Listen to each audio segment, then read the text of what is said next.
Mga kapatid, patuloy po tayong mag-aral po ng salita ng Diyos at patuloy po tayong sasagot sa inyo po mga itinatanong. Ito po ay mula kay Nagima Abad. Basahin po natin ang kanyang katanungan at bigyan po natin ito ng kasagutan. May tanong po ako, yung makasalanang kaluluwa po ba ay may pagkakataon po bang makahingi ng tawad sa Panginoon? Ngayon kapatid, gusto ko lang i-clarify sa iyo itong mga tanong mo. Ito ba ay buhay o patay na ba siya? Kasi sinasabi po dito kaluluwa. Kasi yung kaluluwa buhay. Kung siya'y nabubuhay pa, pwede po siyang humingi ng tawad. Pero kapag namatay na siya, wala na pong pagkakataon para humingi ng tawad. Ngayon, unahin po muna natin kung buhay pa siya. At aalamin din natin, makakahingi ba siya ng tawad kapag patay na siya? Ang may sasagot ko po, napakalaking chance po na tayo po ay may pagkakataong makahingi ng tawad sa Panginoon kung ikaw ay nagkasala. Ano ho? Ngayon, ating alamin sa mga propeta. Sinasabi po ni Propeta Daniel sa kanyang mga sulat, basahin natin. Ito ang sinasabi niya. Ano ho? Nanalangin ako sa Panginoon na aking Diyos at humingi ng tawad para sa aming mga kasalanan. Alam niyo po, kailangan nating humingi ng tawad. Ngayon, ano ang gagawin natin? Ito ang sinasabi po sa mga aklat ng gawa, 3:19. Kaya ngayon, kailangang magsisi na kayo at lumapit sa Diyos para patawarin niya ang inyong mga kasalanan. Ito po ang mga hakbangin na dapat nating gawin. Ang iyong unang hakbangin ay magsisi kapag lalapit ka sa Diyos. Hindi po pwedeng hindi ka magsisisi. Kasi nga po, yung pagsisisi, yun ang magiging susi para patawarin tayo sa ating mga kasalanan. Ano po? Ngayon, kapag ikaw ay humingi ng tawad sa Diyos at nagsisi na sa iyong mga kasalanan, ay hindi ka nagagawa ng kasalanan. Kasi patatawarin ka niya.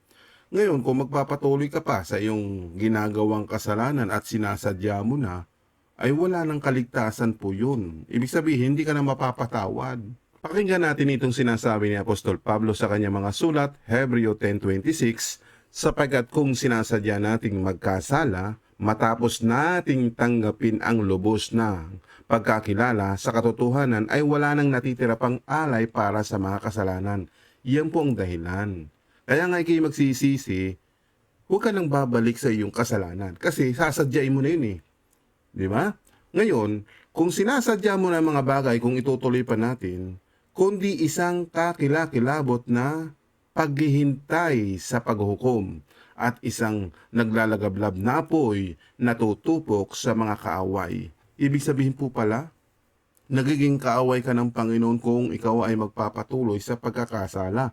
Lalong-lalo na sinasadya mo pa katulad po nito. Ano ho? So kailangan sa iyong paglapit sa Diyos, pagsisisihan mo yung mga kasalanan mo para patawarin ka. Ngayon, kaya nga sinasabi ni Jesus, kung tanda po ninyo yung isang babaeng nagkasala, sinabihan siya na huwag ka nang magkasala. Basahin natin yon. Isang aral yon na matututunan natin sa mga sinasabi ni Jesus. Pakinggan nyo ito para magkaroon tayo ng idea na kung saan pinapatawad tayo ng Panginoon sa mga bagay kung tayo ay hindi na magpapatuloy sa pagkakasala. Basahin natin dito sa mga sulat ni Juan 8:10. Tumayo si Jesus at sinabi sa babae, "Babae, nasaan na sila? May humatol ba sa iyo?" Tuloy natin sa 11. Sumagot ang babae, "Wala po." Sinabi ni Jesus sa kanya, "Hindi rin kita hahatulan. Maaari ka nang umalis, pero huwag ka na muling magkasala." Kaya hindi po hinahatulan ng Panginoon kung ikaw ay hindi na magkakasala. Basahin din natin sa English version. She answered, "No one, Lord." And Jesus said, "I do not condemn you either. Go, from now on, sin no more." Yan po ang sinasabi. From now on, sin no more. Ibig sabihin, huwag ka na muling magkasala. Yan po ang malinaw sa sinasabi sa salita ng Diyos. Ngayon kapatid, balikan ko itong mga tanong mo.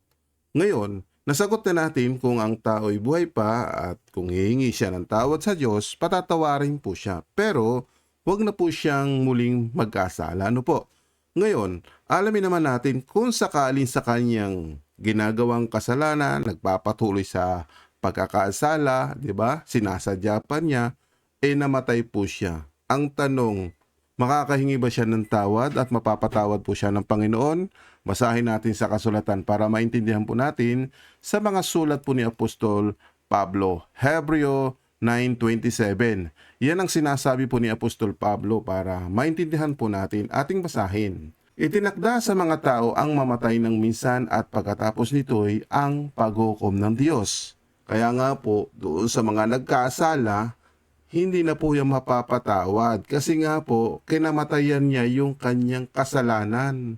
Ang sinasabi ng salita ng Diyos, ang kabayaran ng kasalanan ay kamatayan. Kaya paghuhukom na po yung kanyang paghatol po sa kanya. Naghihintay na lang po siya ng paghuhukom. Bakit po? Kasi nga po, ipagsusulit natin sa Diyos, kung gumawa ka ng mabuti, ano ipagkakalob sa iyo? Di buhay na walang hanggan. Yun po ang pagkakaiba sa gumagawa ng mabuti sa gumagawa ng kasamaan. Alamin natin sa mga paliwanag pa rin po ni Apostol Pablo. Dito po sa mga sulat niya sa 2 Korinto 5:10, sapagkat haharap tayong lahat kay Kristo para hatulan, tatanggapin ng bawat isa ang nararapat na kabayaran sa kanyang mga ginawa, mabuti man o masama, nang nabubuhay pa siya sa mundong ito. Kaya nga po, kung tayo po'y inabutan ng kamatayan, kung gumagawa ka ng mabuti, anong gantimpala sa iyo? Ibig sabihin, yun ang kabayarang gantimpala ay buhay na walang hanggan kung gumawa ka ng mabuti. Pero kung gumawa ka ng kasamaan, yun po ay isang bagay na parusa ng Diyos, mapupunta doon sa tinatawag na lawang apoy at asopre na tinatawag na impyerno. Doon po mapupunta. Kaya hanggat tayo buhay pa, alamin natin yung kalooban ng Diyos na tayo magsisi at tumupad sa kanyang kalooban. Huwag na po tayo magpatuloy sa pagkakasala sapagkat alam natin na meron paghatol ang Diyos sa pagpaparusa sa gumagawa ng kasalanan. Ngayon kapatid, nalaman natin na kailangan muna natin magsisi. Tapos susunod na po yung pananampalataya natin sa Panginoon para hindi na tayo magpatuloy sa gawa ng kadiliman. Basahin natin dito sa mga sulat po ni Juan. Juan 12:46. Naparito ako bilang ilaw ng mundo upang ang sinumang sumampalataya sa akin ay hindi na manatili sa kadiliman. Yan po ang dahilan. Kaya hindi ka na mananatili sa kadiliman dahil ikaw ay nagsisi na, ngayon sasampalataya ka kay Kristo Jesus. Ngayon, sa pagsampalataya mo kay Jesus, hindi lang po sa pananampalataya kasi yung iba na nagtuturo pananampalataya lamang, hindi ka na ba susunod sa kanyang pamaran at utos? Kasi po, may narinig akong ibang nangangaral, tanggalin na raw yung utos para hindi raw magkaroon ng kasalanan. Alam niyo po, yung lumalabag sa utos, yun po ang nagkakasala. Kaya kailangan yung utos para tayo matutong sumunod. Di ba?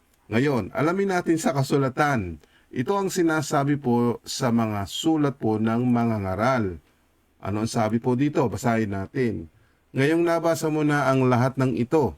Kaya kung hindi ka nagbabasa, hindi mo alam, ay ibig sabihin, mapapahama ka.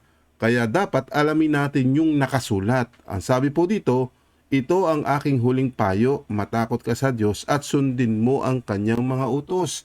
Dahil ito ang tungkulin ng bawat tao. Tungkulin pala po yan.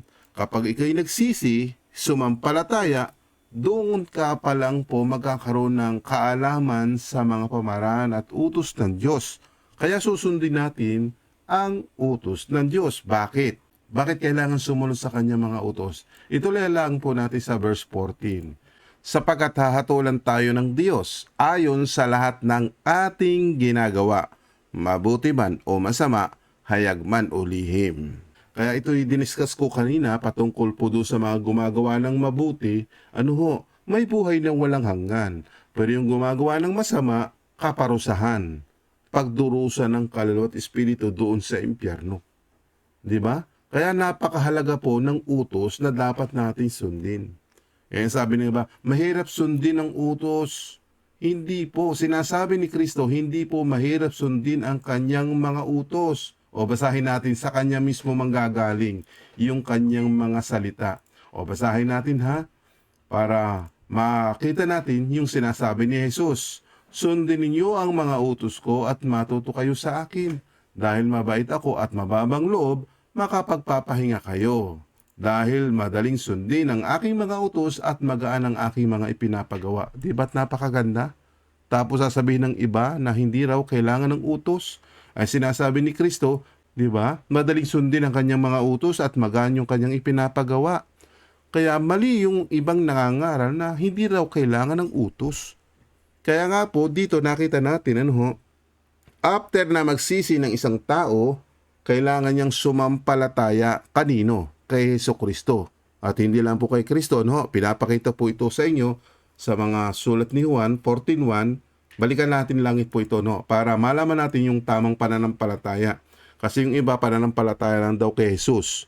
Ito, sinasabi ni Jesus, huwag magalumihanan ang inyong puso, magsisampalataya kayo sa Diyos, magsisampalataya naman kayo sa akin. Kaya ang pananampalataya po, hindi lang po kay Jesus. Sinasabi ni Jesus pati na rin sa kanyang Ama na kailangan natin sumampalataya sa Diyos Ama maging kay Hesukristo. Bakit po? Yun ang utos ng ating Panginoong Hesus. Hindi yan mabigat. Ngayon, ang gusto ninyo yung Trinidad, ay di sumampalataya kayo sa Trinidad. Ang sinasabi po ng ating Panginoong Kristo, sa Ama at sa Anak lang po ang pananampalataya. Kaya nga minsan, nagugulo tayo, nagtuturo, dinadagdagan, binabawasan. O, di ba? Yung binabawasan kay Kristo lamang daw sasampalataya. Yung iba dinadagdagan ang gusto Trinidad, Ama, Anak at Espiritu Santo. Sinasabi ni Kristo, sa Diyos Ama at maging sa Kanya lamang. Di siya kay Kristo po tayo susunod. Yun po yun. Kaya minsan po mga kapatid, paano tayo hihingi ng tawad? Kung mali na yung unang aral na pakinggan ninyo, hindi nyo po itutuwid. Kaya ngayon, nagbabiral na yung mga ibang mga dating nangangaral na ngayon nababago ang kanilang mga aral at turo. Kasi nga, napapatunayan nila habang sila nagtuturo, ay mali yung kanilang naunang aral. Kaya dapat masunod yung aral at turo ni Kristo. Ito ang sinabi ni Kristo, ang sumusunod sa aking aral, basahin natin yon.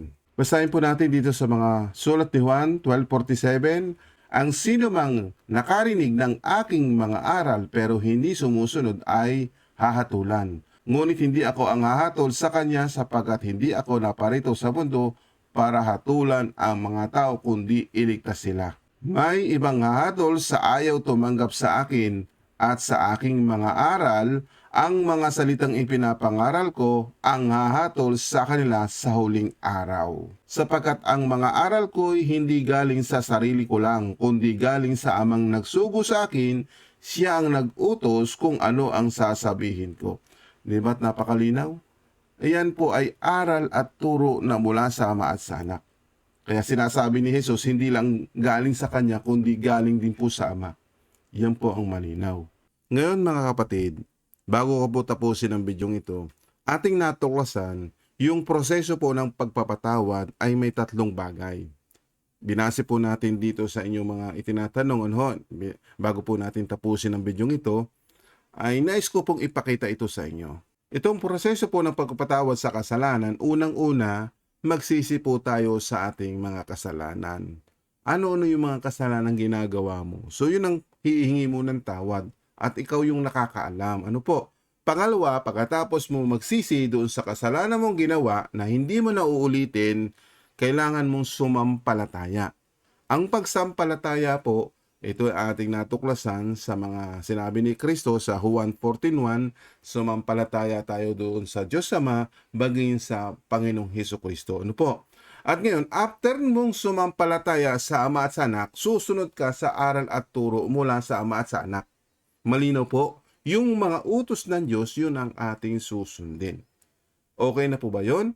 So sana naging malinaw po ito sa inyo. Salamat po sa inyong panahon at pakikinig. Kung tinapos po ninyo ito at kayo natuto, huwag naman po kayong makalimot na mag-like, mag-subscribe dito sa ating channel. Salamat pong muli. Pagpalain po kayong lahat. At tayo manalangin. Ama, salamat muli kami nakapakinig ng iyong aral.